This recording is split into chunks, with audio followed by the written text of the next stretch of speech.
Myanmar enters a third year under military rule. 17.6 million people in the country are expected to need humanitarian aid this year. The failure of we as an international community. What is the way forward for diplomatic efforts to resolve the crisis?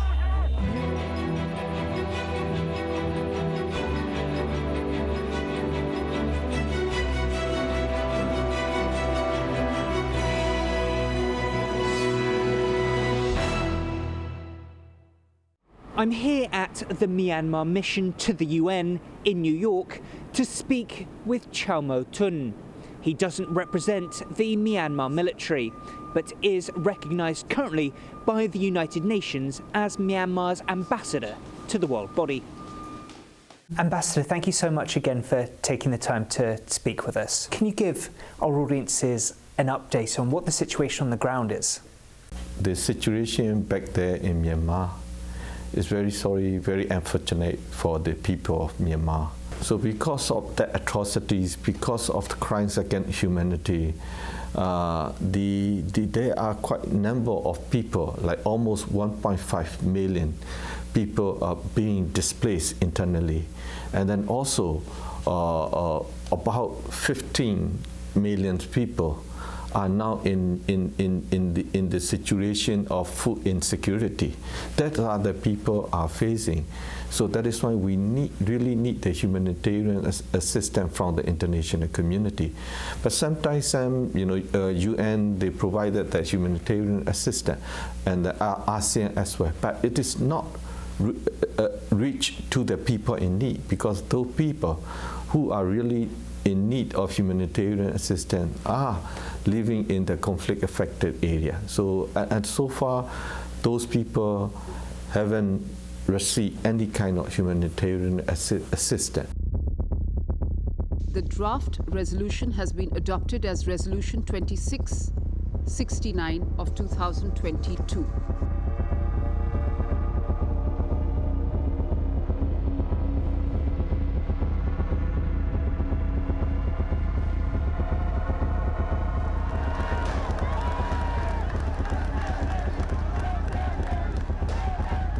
Talking of that UN resolution in December, calling for an immediate end to the violence, what is your reaction to that kind of step taken by the Security Council? Is that enough? Yeah, of course we welcome the adoption of the resolution on the situation of Myanmar, but we do understand those member states of the Security Council who are supporting the people of Myanmar. They try very hard to get the resolution, to get the strong language contained in the resolution. But you may learn that the resolution, the draft resolution, in the first draft, there are quite a number of elements that we really wish to contain in the resolution, but one is adopted. Those kind of resolution, those kind of elements were taken out. Of course, we thank those member states who helped to get the resolution, because this is the first ever resolution on Myanmar over that 75 years. Ambassador, can you elaborate on what was taken out of the original draft that you wanted to see included? Yeah, as you may recall, the first draft, that resolution prepared by UK and the others, it contained like languages like, if there is no implementation of the resolution, they were considered to take action under the Chapter 7. And then also, they also asked for the arms embargoes against the military. So these kind of things are what we like to see.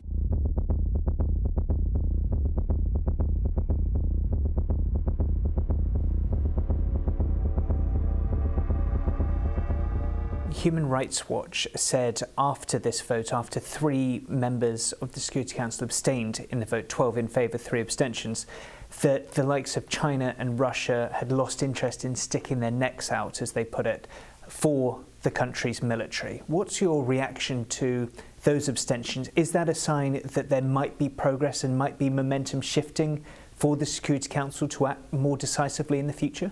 Yeah, of course, we thank them for the abstaining from the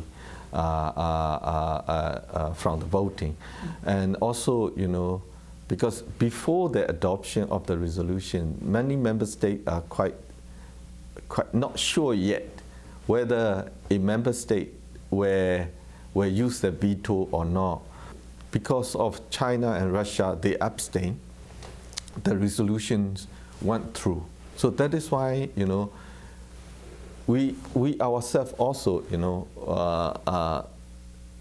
surprised, I should say, and then also it is the good sign for the people of Myanmar that the China and Russia, they are not really in line with the military.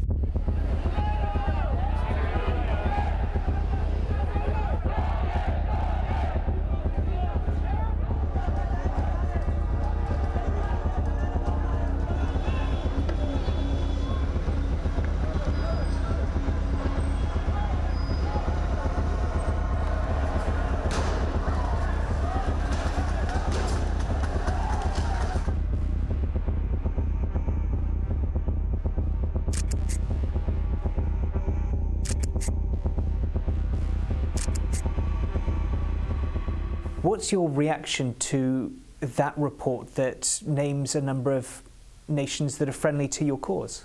This kind of the material flow, maybe the some private company they are dealing with. So in that case, we ask all the countries who are involved, who are mentioned in the report, to look at those companies who are involved, and to look at their policy, to look at the rules and regulation, because it's helping the military directly or indirectly.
What is your message for Singapore with regards to the role that it's playing?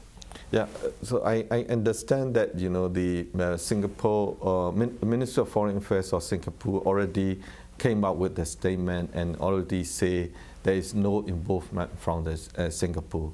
So again, the request that I had already made is, if they find out there is no link, then we respect what they are finding, but at the same time I like to ask them to be vigilant, and then I also ask them to look at the report seriously, whatever way that those machines, those materials go through the Singapore, then please stop them immediately.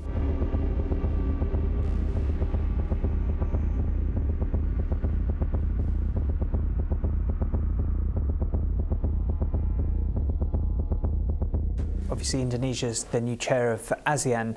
Is there renewed hope about what that could mean for implementing the 5-point consensus going forward?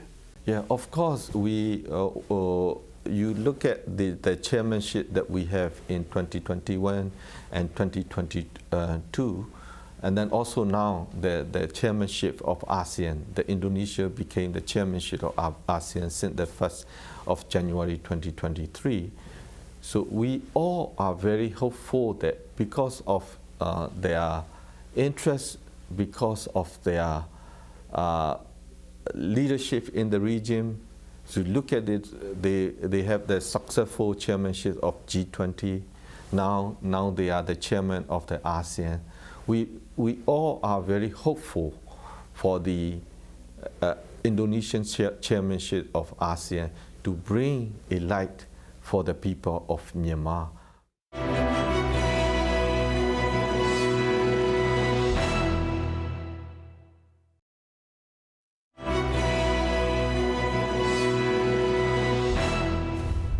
This is the place where the 5-point consensus was born. In April 2021, the bloc's leaders flew to the ASEAN Secretariat to meet Myanmar Army Chief Min Aung Hlaing. And this is the place where they discussed and agreed on 5 points to resolve the Myanmar crisis. And they include ending violence as well as allowing a special envoy from ASEAN to meet all stakeholders. But since then, the military has shelved the agreed plan and marched to its own beat. It didn't end the violence. Airstrikes and burning villages have become a daily occurrence. There have been, as what ASEAN itself notes, growing casualties. Almost 17,000 people have been arrested since the coup. Over 13,000 are still being held. And last July, the army executed 4 political prisoners in a country which hasn't carried out capital punishment in decades. Today, Myanmar's democratically elected government remains under what the UN calls arbitrary detention. And so far, all requests to meet State Councillor Aung San Suu Kyi have been denied. On the 2nd anniversary of the coup, the military put more places in Myanmar under martial law, including areas where civilian opposition has been the fiercest.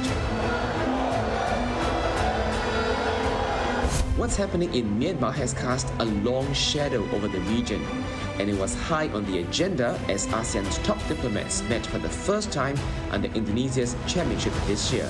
The ASEAN Foreign Ministers' Retreat is usually the first official gathering of the bloc that will kickstart the year's agenda. Now it's aptly named Retreat, so it allows foreign ministers to be candid, and behind closed doors, they can freely and frankly discuss issues that matter to the region. Now, this retreat is also held just days after Myanmar extended a 6-month state of emergency in the country. The foreign ministers have been tasked by the ASEAN leaders to come up with a specific plan and a timeline to hasten the rollout of the 5-point consensus. In late 2021, ASEAN agreed to ban the Myanmar military from attending ASEAN meetings for its lack of progress in implementing the 5-point consensus. Last December, Thailand hosted a meeting to discuss the Myanmar crisis and included the military government's foreign minister. But some ASEAN countries were notably absent. This casts doubt on ASEAN's unity on the Myanmar issue, something Indonesia has been quick to address at this foreign ministers' retreat. All members during the working lunch rendered their full support to the approaches of Indonesia in addressing the situation in Myanmar. Indonesia's President Joko Widodo has also made his stance firm. When it comes to the Myanmar crisis, ASEAN will not be held hostage to the conflict. Critics have often slammed ASEAN for being ineffective or passive, especially when it comes to dealing with issues concerning ASEAN member states. Yet, there are some who argue that the bloc is still relevant because closed-door diplomacy can be effective. But when it comes to the Myanmar issue, not everyone is buying that argument, and patience is running thin. Pro-democracy activists, observers, and some politicians want to see more concrete actions coming out of the bloc. During last year's ASEAN summit, leaders decided that the bloc will need to meet all stakeholders in the Myanmar crisis informally. Recently, Indonesia added that it will send a general to Myanmar to share with military leaders there Jakarta's own transition to democracy. ASEAN's foreign ministers are set to meet again in the middle of the year to see how much more can be done to hold Myanmar accountable. And by the end of the year, the bloc's leaders will review Myanmar's progress and make a final decision on the situation, even if no consensus is reached.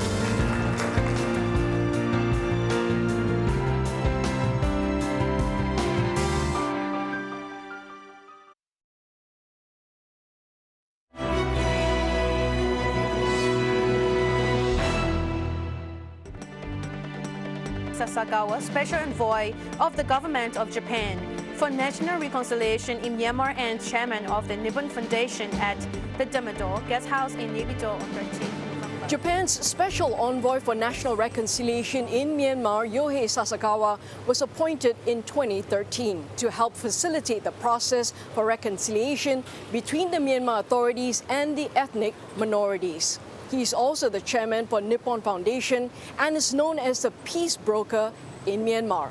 His most recent achievement was when he managed to help mediate a temporary ceasefire between the Myanmar military and one of Myanmar's most powerful ethnic armed groups, the Arakan Army. I sat down with Mr. Sasagawa while he was on a stopover here in Bangkok after visiting Myanmar's Rakhine State.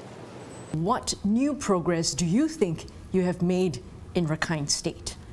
ご承知のようにラカインは最も戦闘の激しい地域でアラカンアーミーという少数民族武装勢力と政府国軍との戦いの激しいところでしたが2020年に私は総選挙のためにあそこで停戦をしましたけども残念ながら選挙はされませんでした。したがってまた戦闘が激しくなりまして、昨年の11月27日かなに双方に呼びかけたところ前の実績がありますので停戦に応じてくれたということで、平和が実現できたところを確認してきました。私はもうミャンマーのこの少数民族との和解についてはもう150回も来ておりますけども残念ながら10の少数民族との停戦で終わってしまっております。What do you think was the winning formula for them both to agree to this? 今回のそのアラカンアーミーと国軍との間には私はその人道的停戦という言葉を考えました。そして私たちが人道支援物資が入っている間は停戦を続けるとそれが何の責任もない市民や村人の生活を確保する上に一つの方法だということを考えたわけでございます。At the moment, we know that a lot of the humanitarian aid has really not been getting to the people who needs it the most. How do you intend to ensure this? 大きな火事も一本の町からという日本の言葉がありますが小さな出来事が偶発的な出来事が大きな事件になるというのはいろいろなところで例がありますね。ですから相互がきちっと連絡網のメカニズムを作るということの大切さを双方が理解をしてくださって非常に些細な事件があってもこんな事件があったよどうしようかということがお互いが情報交換して小さな事件のところでけりをつけてしまうというスキームがアラカンアーミーと軍の間にできているということがこの今問題が起こらない紛争が起こらない素晴らしい成果を上げてくれているわけです。6歳の時に戦争の被害に遭いまして、一晩で10万8,000人が死んだ生き残りでございまして私の町では母親と私だけが助かったんです。そして食糧難で生えている草を食べて生き延びてずっと私は栄養出張でした。そういう幼児体験が現在の活動の原点になっております。私がしていることはささやかなことです。しかしそれがモデルになって多くの人たちが国際社会も参加して、何とかしなきゃいけないという運動のきっかけになってくれればというささやかな気持ちで努力をしているわけです。私は外交官ではありませんから、私はクワイエット・ディプロマシーということを表明をしております。私は解決をしたいんです。解決をするにはできるだけ現場に入らなきゃいけない。批判を恐れて物事は解決しています。私は自分の幼児体験、苦しんだ戦争の生き残りの人間として果たさなければならない義務を果たしているだけでございますから、どのような批判を受けてもそれは甘んじて受けます。Over the last 2 years, do you feel as though things have regressed from the kind of impact that you've made in the last 10 years as the special envoy for Japan? 後退ですよね、間違いなくね。それは何と言ってもその軍政ということであってはいけませんね。私はですからね、8年間ミャンマーの国軍を日本に招待してシビリアンコントロールを勉強してもらうために毎年将軍をたくさん呼んで7年間やったんです。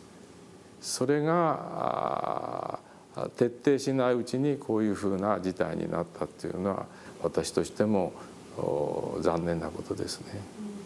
Given the current coup situation in Myanmar, what kind of new factors or different approaches will you need to take in order to be a good facilitator for peace and reconciliation in Myanmar? ミャンマーはもう70年間戦闘を続けてきた国ですよ。